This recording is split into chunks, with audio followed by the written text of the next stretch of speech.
ಬಿಡದಿಯಲ್ಲಿ township ಜಟಾಪಟಿ, ಪರ ವಿರೋಧ ಸಮರ. ಟೌನ್ಶಿಪ್ ಯೋಜನೆ ಪರ ರೈತರಿಂದ ಮುಂದುವರೆದಿದೆ ಪ್ರತಿಭಟನೆ. ನಿನ್ನೆ 4 ಗ್ರಾಮಗಳಲ್ಲಿ ಫೈನಲ್ ನೋಟಿಫಿಕೇಶನ್ ಆಗಿದೆ. ಬಿಡದಿಯಲ್ಲಿ ಈ ಟೌನ್ಶಿಪ್ ವಿಚಾರವಾಗಿ ಜಟಾಪಟಿ ಮುಂದುವರೆದಿದೆ. ಉಳಿದ 2 ಗ್ರಾಮಗಳಿಗೂ ನೋಟಿಫಿಕೇಶನ್ಗೆ ರೈತರು ಒತ್ತಾಯಿಸಿದ್ದಾರೆ. ಒಟ್ಟು 9 ಕಂದಾಯ ಗ್ರಾಮಗಳ ಪೈಕಿ 7 ಗ್ರಾಮಗಳು ಅಂತಿಮವಾಗಿದೆ. 2 ಗ್ರಾಮದ ನೋಟಿಫಿಕೇಶನ್ ಆಗುವವರೆಗೂ ಹೋರಾಟ ಅನ್ನೋದಾಗಿ ರೈತರು ಹೇಳಿದ್ದಾರೆ.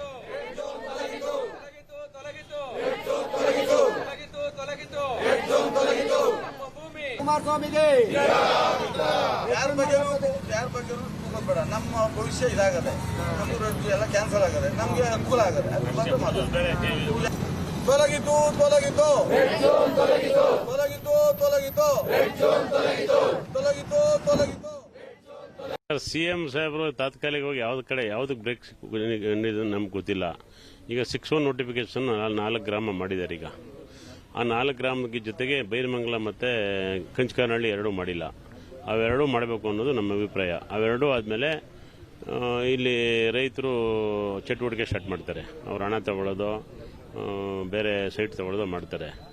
ಹೊಸೂರು ಮಾಡಿದ್ದಾರೆ. ಹೊಸೂರಲ್ಲಿ ಆಲ್ಮೋಸ್ಟ್ ಅಲ್ಲೂ JMC ಆಗೋಗಿದೆ. ಸುಮಾರು JMC ಆಗಿದ್ದಾವೆ ಅಲ್ಲಿ. ಹೊಸೂರು ಸಾಕಷ್ಟು JMC ಆಗಿದೆ.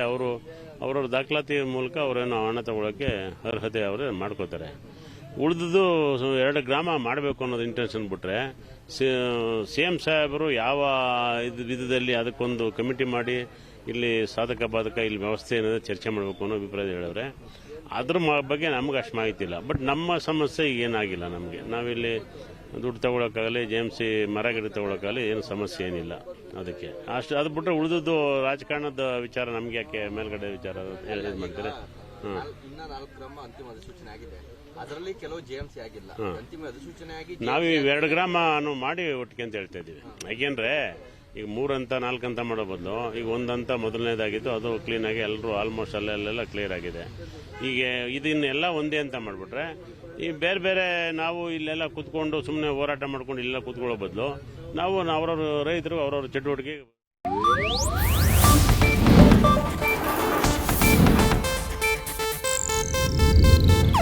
ಇದು ಏಷ್ಯಾನೆಟ್ ನ್ಯೂಸ್ ನೆಟ್ವರ್ಕ್ ಪ್ರಸ್ತುತಿ.